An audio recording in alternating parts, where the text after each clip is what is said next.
सच्ची बुद्धिमानी क्या है? आइए हम इस बात को एक कहानी के द्वारा समझें। एक बार की बात है, एक बहुत बड़ा विद्वान एक नाव में बैठकर यात्रा कर रहा था। उसे अपने ज्ञान पर बहुत गर्व था। उसने बहुत सी किताबें पढ़ी थी, दुनिया के बारे में बहुत कुछ जानता था और अलग अलग विषयों का सामान्य ज्ञान भी उसके पास था। उसे लगता था कि ज्ञान ही मनुष्य की सबसे बड़ी शक्ति है। नाव धीरे धीरे नदी में आगे बढ़ रही थी। विद्वान ने नाविक से पूछा, क्या तुम पढ़े लिखे हो? नाविक ने विनम्रता से उत्तर दिया, नहीं साहब, मैं ज़्यादा पढ़ा लिखा नहीं हूँ। विद्वान मुस्कुराया और बोला, तो तुम्हारे जीवन का एक बड़ा हिस्सा व्यर्थ चला गया। पढ़ाई लिखाई के बिना मनुष्य क्या कर सकता है? नाविक चुप रहा। कुछ देर बाद विद्वान ने फिर पूछा, तुम कितना कमाते हो?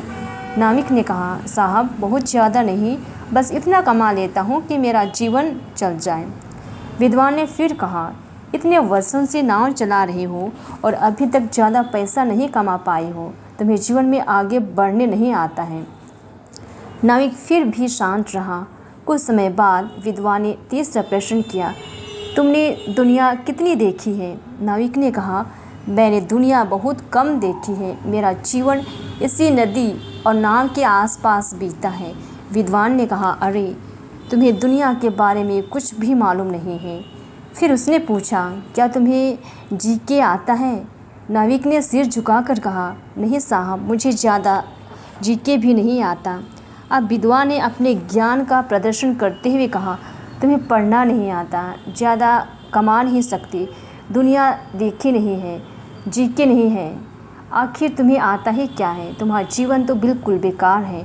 नाविक ने उसकी सारी बातें सुनी। उसके चेहरे पर हल्की सी मुस्कान आई, लेकिन उसने कोई उत्तर नहीं दिया। वह जानता था कि हर ज्ञान को शब्दों से साबित करने की आवश्यकता नहीं होती।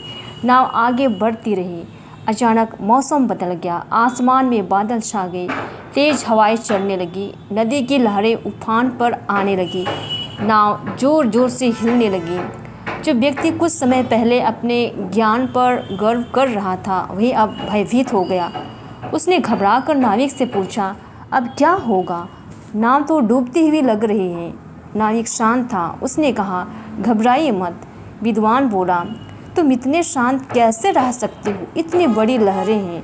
नाविक मुस्कुराया और बोला, साहब, आप तो बहुत बड़े विद्वान हैं, आपको पढ़ाई आती है, दुनिया का ज्ञान है, जीके हैं, आपने बहुत कुछ पढ़ा है और जानता है। अब आपकी सारी बुद्धिमानी आपकी रक्षा करेगी। विद्वान के पास कोई उत्तर नहीं था। नाविक ने आगे कहा, आपने मुझसे पूछा था कि मुझे क्या आता है। मुझे शायद किताबों का ज्ञान नहीं है, दुनिया की बड़ी बड़ी बातें नहीं आती और मैंने बहुत धन भी नहीं कमाया है, लेकिन मुझे तैरना आता है। इतना कहकर नाविक पानी में कूद गया और अपनी जान बचाने के लिए तैरने लगा।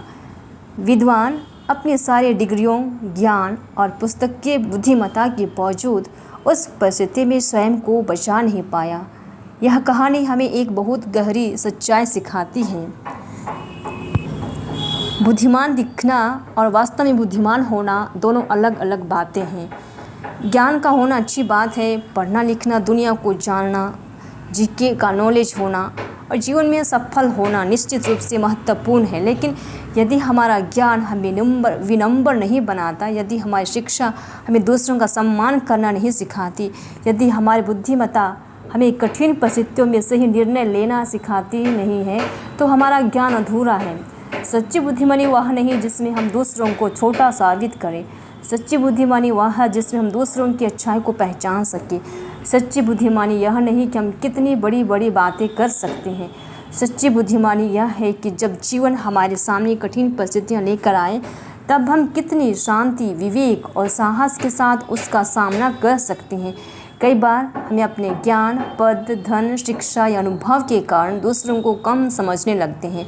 हमें लगता है कि जिससे वह नहीं पता जो हमें पता है, वह हमसे छोटा है, लेकिन जीवन बहुत बड़ा शिक्षक है। वह कभी भी किसी भी व्यक्ति को ऐसे परिस्थिति में खड़ा कर सकते हैं जहां हमारी सारी जानकारी काम ना आए और किसी साधारण व्यक्ति का छोटा सा अनुभव हमारी सबसे बड़ी मदद बन जाता है। इसलिए किसी व्यक्ति को उसके कपड़ों से, उसकी शिक्षा से उसकी कमाई से, उसके पद से या उसके सामान्य ज्ञान से कभी छोटा नहीं समझना चाहिए। जिस नाविक को विद्वान ने अज्ञानी समझा, उसके पास ऐसा ज्ञान था जो सिर्फ क्षण भर के जीवन को बचाने के लिए सक्षम रहा। यही जीवन की खूबसूरती है। हर व्यक्ति के पास कोई ना कोई ऐसा ज्ञान होता है जो हमारे पास नहीं होता। किसी किसान को मिट्टी का ज्ञान हो सकता है, किसी मजदूर को मेहनत का ज्ञान हो सकता है, किसी माँ को परिवार संभालने का ज्ञान हो सकता है, किसी बुजुर्ग को जीवन की ऐसी समझ हो सकती है जो किसी किताब में नहीं मिलती। किसी साधारण व्यक्ति के पास धैर्य, संघर्ष, अनुभव का ऐसा खजाना हो सकते हैं जिससे हम अपनी बड़ी बड़ी डिग्रियों से हासिल नहीं कर सकते। इसलिए जीवन में कभी यह मत सोचे कि मैं सबसे ज़्यादा जानता हूँ। इसके बजाय यह सोचे मैं हर व्यक्ति से कुछ सीख सकता हूँ। यह विनम्रता बुद्धिमानी की पहली निशानी है। और सबसे बड़ी बात, जीवन केवल ज्ञान जमा करने का नाम नहीं है। जीवन उस ज्ञान को सही समय पर सही तरीके से जीने का अर्थ है। यदि हम क्षमा करना नहीं जानते तो हमारा ज्ञान अधूरा है। यदि हमें दूसरों का सम्मान करना नहीं आता तो हमारी शिक्षा अधूरी है। यदि कठिन समय में हम विवेक खो देते हैं तो हमारी बुद्धिमत्ता अधूरी है। यदि हमारा ज्ञान हमें अहंकारी बना देता है तो वह ज्ञान हमारे प्रकाश नहीं बल्कि अंधकार बन जाता है। इसलिए हमें अपने आप से बार बार पूछना चाहिए, मैं कितना जानता हूँ? से ज़्यादा महत्वपूर्ण है जो मैं जानता हूँ, क्या उसे अपने जीवन में जी रहा हूँ? क्योंकि अंततः जीवन हमारी बातों से नहीं, हमारे व्यवहार से हमारी बुद्धिमत्ता को पहचानता है। बड़ा विद्वान होना अच्छी बात है, लेकिन बड़ा इंसान होना उससे भी बड़ी बात है। बहुत कुछ जानना अच्छी बात है, लेकिन सही समय पर सही काम करना उससे भी बड़ी बुद्धिमानी है। दूसरों को अपनी बुद्धिमानी दिखाना आसान है, लेकिन अपने बुद्धिमानी को विनम्रता में बदलना कठिन है। इसलिए जीवन में ज्ञान प्राप्त करें, पढ़ें, लिखें और आगे बढ़ें, लेकिन अपने ज्ञान के साथ विनम्रता को भी बनाए रखें। क्योंकि हो सकता है कि जिस व्यक्ति को आज हम कुछ नहीं जानता कहकर नज़रअंदाज कर रहे हैं, कल वही व्यक्ति जीवन की किसी कठिन लहर के बीच हमारा सबसे बड़ा सहारा बन सकता है। याद रखिए, बुद्धिमान वह नहीं जो दूसरों को मूर्ख साबित कर दे। बुद्धिमान वह है जो अपनी बुद्धि से दूसरों का सम्मान करे, कठिन समय में सही निर्णय ले और जीवन को समझदारी, विनम्रता और मानवता के साथ जी सके। ज्ञान हमें ऊंचा उठा सकता है, लेकिन विनम्रता ही हमें महान बनाती है। और जीवन की सबसे बड़ी परीक्षा यह नहीं कि हम कितनी किताबें पढ़ते हैं, बल्कि यह है जो जीवन की नाव तूफान में फंसी तब हम अपने ज्ञान, विवेक, सहारा और विश्वास का कितना सही उपयोग करते हैं।